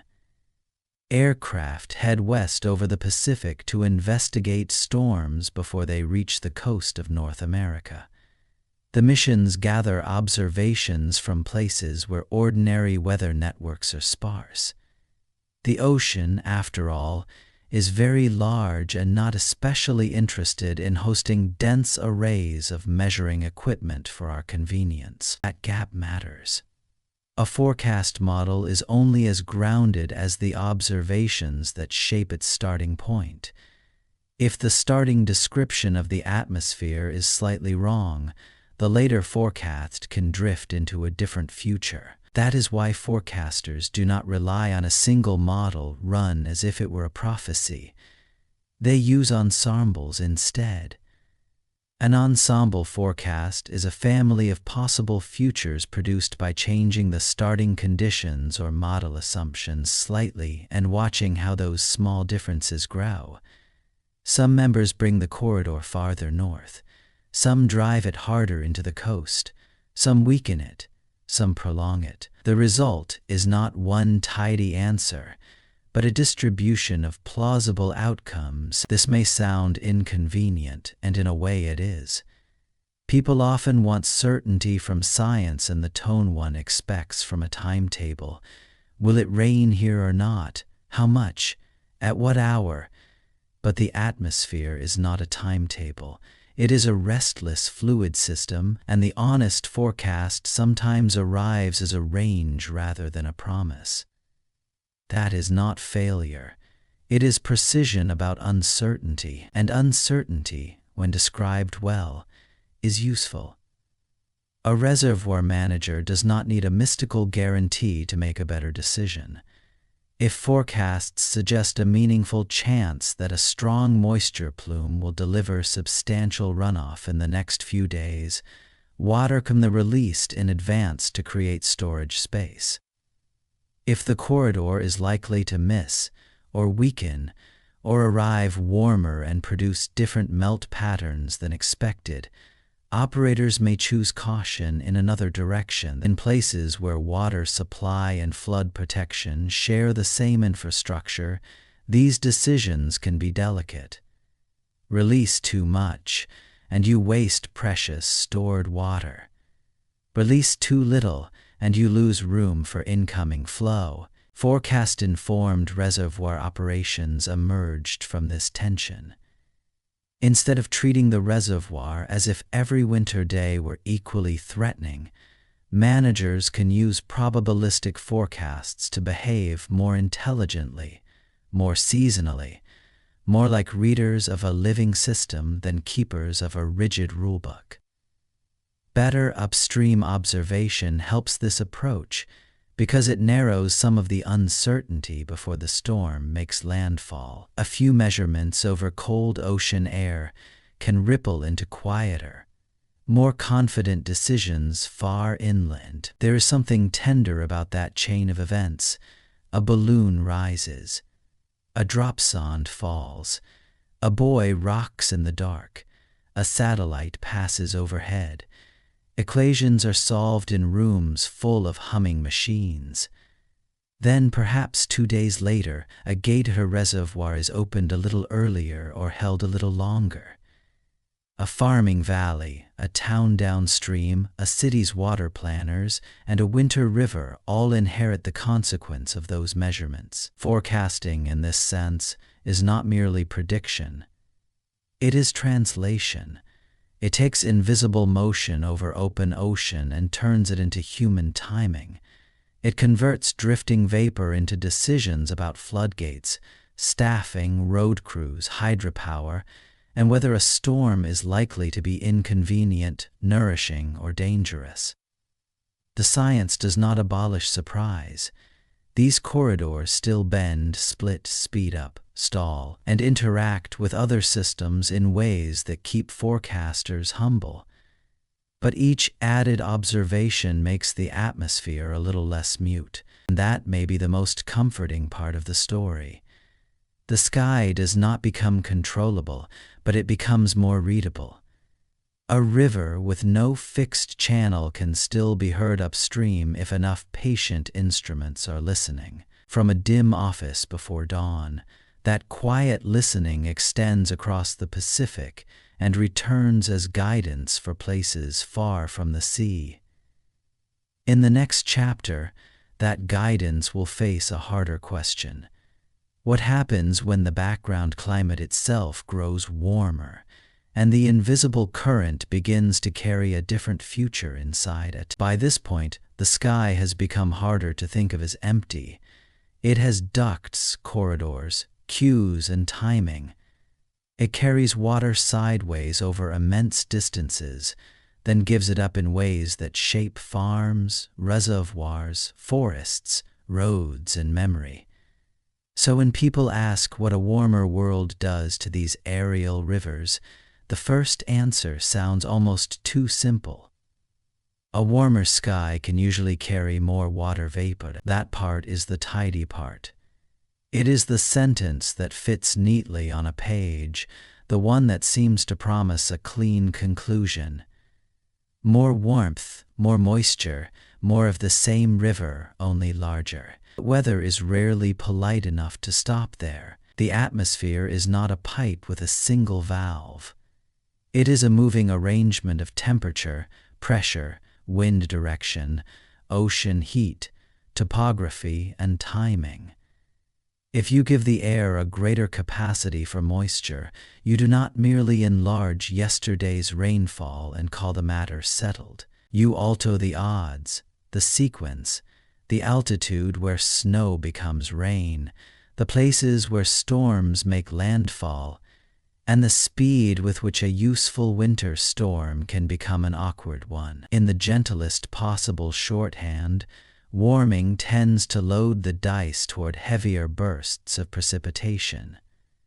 When the right storm forms, there is often more moisture available for it to spend. But the spending pattern still depends on the path the storm takes and the landscape it meets. A corridor that arrives a little farther north, or a few hours earlier, or with slightly warmer air, can produce a meaningfully different outcome on the ground. This is where an old expectation begins to loosen. Many people imagine climate change as a simple volume knob, as if the future will deliver the same familiar storms at a somewhat louder setting. Sometimes that is part of the story. Yet just as often, the greater change lies in character rather than mere size. Consider snow, which is one of the atmosphere's most elegant storage devices. For much of human planning, mountain snowpack has acted like a delayed reservoir. Water arrives in winter, waits in cold brightness for months, and then melts out gradually into spring and summer. It is a patient system, slow enough for rivers, farms, ecosystems, and cities to make use of its timing. Now raise the freezing level, that invisible boundary in the atmosphere, the height above which precipitation falls as snow rather than rain, does not need to move very far to matter. A storm that once dusted middle elevations in white may now arrive as cold rain. The same water still comes from the sky, but it no longer waits on the mountain. It runs downhill early. The landscape receives the same guest in a less convenient mood. This is one reason a warmer sky can make rivers in the air feel less stable, even when their broad behavior remains recognizable. The corridor is not just carrying moisture, it is also carrying temperature, and temperature decides whether a watershed stores water like a savings account, or spends it immediately like loose coins. In Western North America, this distinction matters deeply.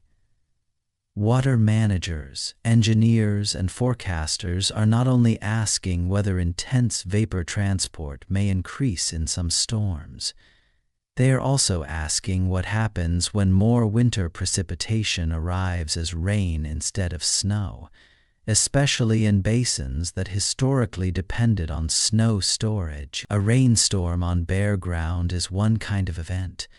A rainstorm falling onto an existing snowpack can be another entirely. Rain-on-snow episodes can accelerate melt, add runoff quickly, and crowd rivers with water from two sources at once: the sky's new delivery and the mountain's older savings. None of this means every place simply gets wetter.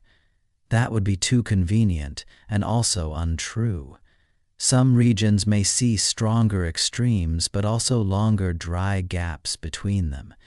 Some may receive storms on altered tracks. Some may find that seasonal timing changes more than annual totals do. A place can experience more intense downpours and still struggle with water shortage if the water arrives at the wrong time, falls on the wrong surface, or rushes away too fast to store. So the scientific challenge is not only to estimate how much additional moisture a warmer atmosphere can hold. It is to understand how circulation patterns shift, how coastlines and mountain ranges translate those shifts into local weather, and how human systems built around 20th century assumptions respond when those assumptions soften. This is why forecasts of the future often sound careful, even when the underlying physics is well established. The thermodynamic piece is relatively straightforward.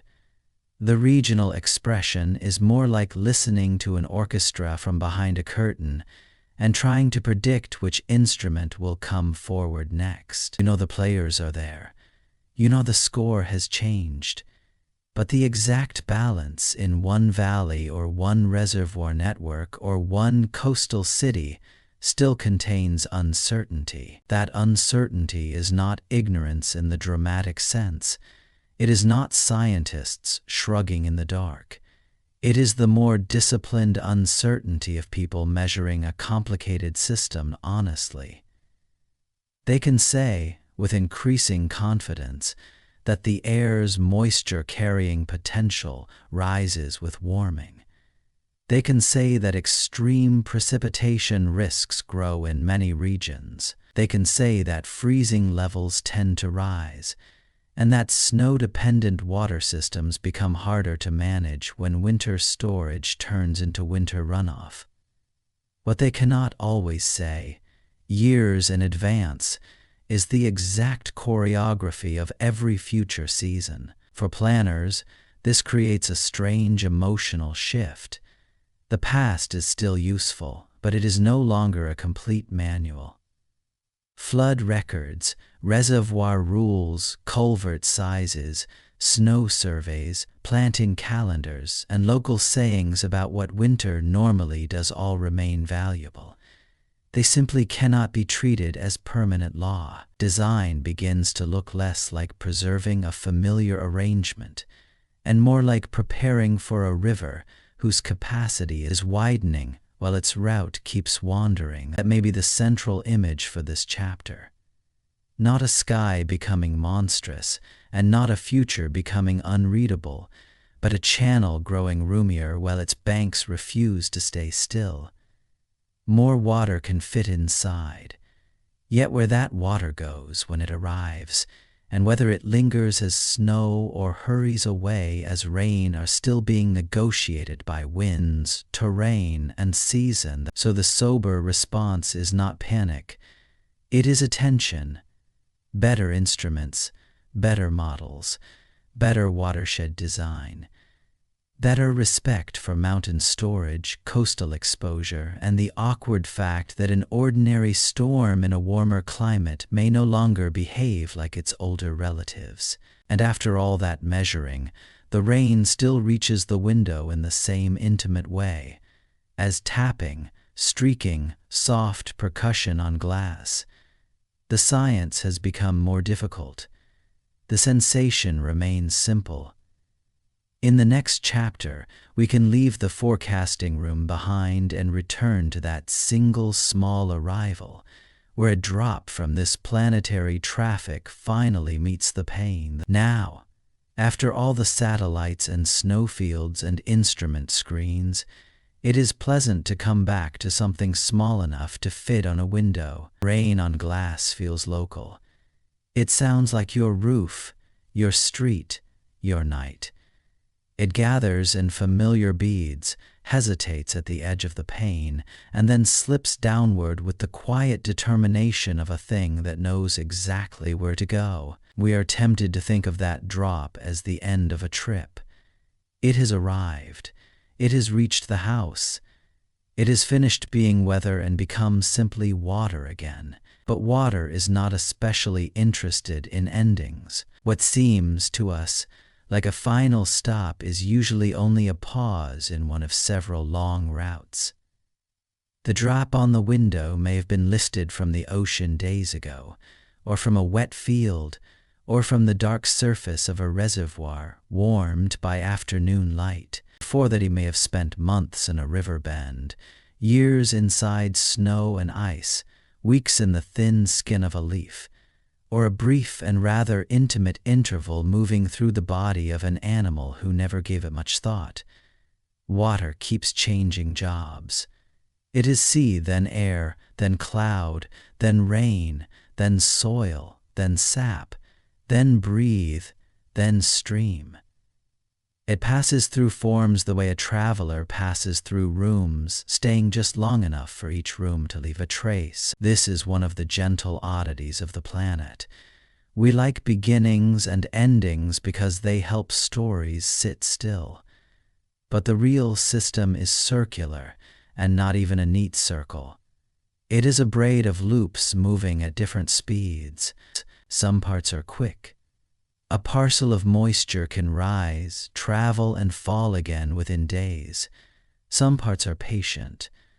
Water can wait underground for years, linger in deep lakes, or rest in glacier ice for spans longer than a human memory. The atmosphere is swift, the ocean vast, the soil selective, the snowpack deliberate. Water moves among all of them without loyalty to any single place. If we follow the droplet on the window just a little farther, the path becomes both ordinary and grand. It slides down the glass and joins others at the sill. It falls to the gutter, where the house briefly acquires a silver fringe. From there it enters a downspout, a drain, a ditch, or a patch of soil darkening in the night. Perhaps it reaches a storm channel and then a creek that has been waiting all summer to remember its own shape. Perhaps it sinks into ground and travels invisibly between grains of sand. Perhaps it arrives at a river by morning, carrying with it no label to explain where it came from. The river, in turn, will not keep it forever. Rivers are couriers, not collectors. They deliver water toward estuaries where fresh and salt begin their slow negotiation, and then onward to the sea, where the surface waits under wind and light. There, sometime later, the droplet may again loosen itself from liquid company and enter the air.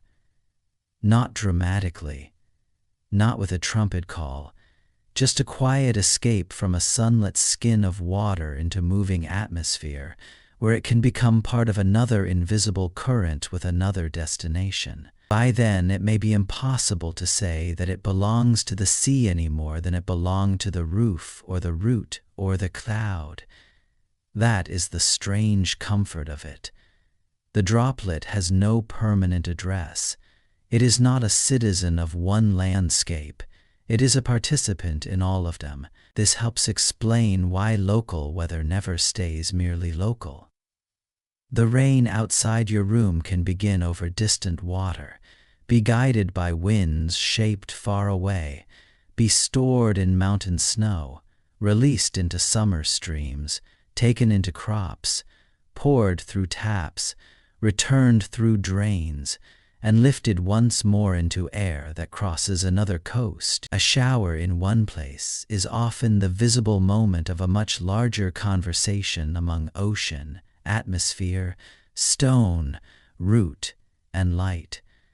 We tend to experience only one sentence of that conversation at a time. The planet, meanwhile, is saying the whole thing at once. There is something almost ceremonial in this endless exchange. You might imagine Earth holding a single quiet cup of water and passing it from hand to hand without ever setting it down for long. The ocean offers it to the air. The air carries it to land. Mountains cool it, soils hide it, forests borrow it, rivers escort it back, and the sea receives it again with no sign of impatience. Nothing is rushed except where it needs to be. Nothing is truly lost except, occasionally, our sense of how connected the parts are. That connection is one of the deeper gifts of thinking about rivers in the sky. Once you have seen the atmosphere as transport rather than emptiness, the world becomes harder to divide into separate scenes. The cloud over the coast, the snow on a ridge, the damp root in a forest, the stream under a bridge, and the rain ticking at a bedroom window are no longer isolated events.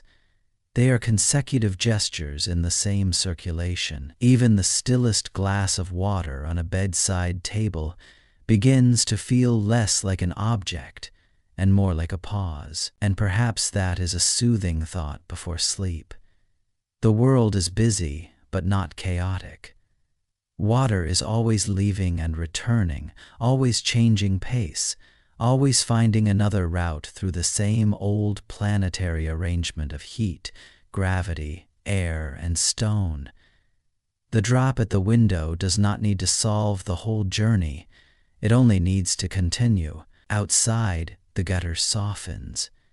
Somewhere beyond the roofline, a trickle is joining other trickles. Somewhere beyond that, a stream is widening in the dark. Farther still, an estuary is breathing with the tide, and beyond that the sea is offering up its thin, invisible gifts to the night air again. By tomorrow or next week, or in some season you will never notice, part of this rain may be sky once more. And so the invisible river drifts on, carrying nothing so simple as a beginning or an end, only a sequence of temporary homes. The room grows quieter. The glass cools.